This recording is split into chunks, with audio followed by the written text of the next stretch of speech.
Directions. For problems 9 through 12 below, find the slope of the line that passes through the points given. So I know that according to the directions, I need to find the slope. I'm going to be using the slope formula, y2 minus y1 over x2 minus x1. All right, first thing that I'm going to do is actually label my points. So this will be x1, y1, and this will be x2, y2. All right, now I just need to, I'm going to put m equals. I'm actually just going to fill in what I know. So y2 is 2 minus y1 is 7 divided by x2, which is 5, minus x1, which is negative 3. Okay, and then when I'm figuring this out, 2 minus 7 is negative 5, and then 5 minus negative 3 is really like 5 plus 3, which is 8. That will not reduce, so negative 5/8 is my slope. All right, next one, negative 7, 2 and negative 7, 6. Again, I'm going to label x1, y1, x2, y2, and I'll do that exact same thing every single time. So using my formula, y2, 6 minus y1, which is 2, divided by x2, which is negative 7, minus x1, which is also negative 7. Okay, up top, we will end up getting 4, and down below, minus negative becomes plus a positive. Negative 7 plus 7 is 0. And 4 divided by 0, I know, is undefined. So to get referral points, we actually do want to write undefined. Do not leave it as 4 divided by 0. Okay, next one, 11, 5, negative 1, and 3, negative 5. Again, I'm going to label x1, y1, x2, y2. I'm ready to use the slope formula.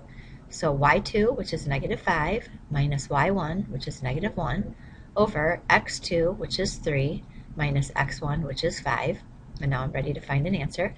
I'm going to change these two plus a positive. So negative 5 plus 1 is negative 4.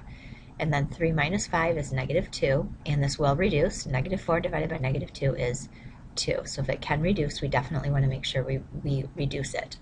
All right, next question. Negative 1, 4, and negative 3, 4. So x1, y1 again, x2, y2. All right, using the slope formula, we're going to do y2, which is 4, minus y1, which is 4, over x2, which is negative 3, minus x1, which is negative 1.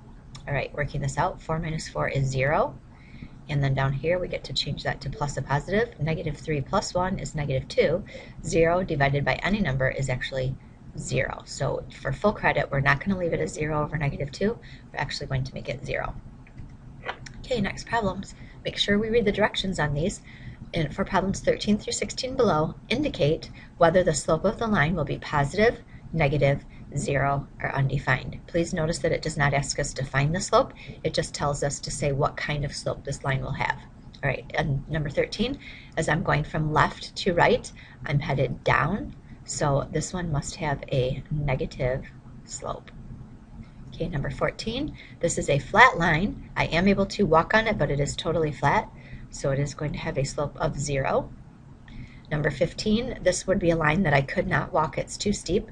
So since I cannot do it, it would be an undefined slope. Be careful, it's easy to get those two backwards.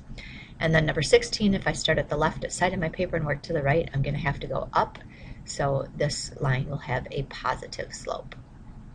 All right, number 17, if the rise of a ramp is 5 feet, explain how the slope of the ramp will change if the run were to increase from 7 feet to 10 feet. So I'm actually going to draw a ramp, a couple ramps here. Okay, here's my first ramp. It says it has a rise of 5, and then it says that it has a run of 7. And then what happens, it says that I'm still going to have a rise of 5, but I'm going to change my run to 10. Okay, well, that's still 5. Okay, so it says we're going to explain, so we're definitely going to be using some sentences and explaining here. So I'm just going to look at this kind of one way first. If I look at the picture of it, this line is steeper than this line. So when I change it to a run of 10, the ramp is not going to be as steep. But to explain that, this one has a slope of 5/7, and this one has a slope of 5/10. 5/7 is a bigger number than 5/10, so the slope is getting smaller. So when it says to explain how the slope of the ramp will change, I'm going to say the slope will become less steep And then we need to explain why, I guess. So I'm just going to say because the slope decreases from 5/7 to 5/10. And 5/7 is definitely bigger than 5/10. I might also say because when I drew the two ramps, the slope of the new ramp was not as steep as the slope of the other ramp. So there are all sorts of different ways that I could explain that.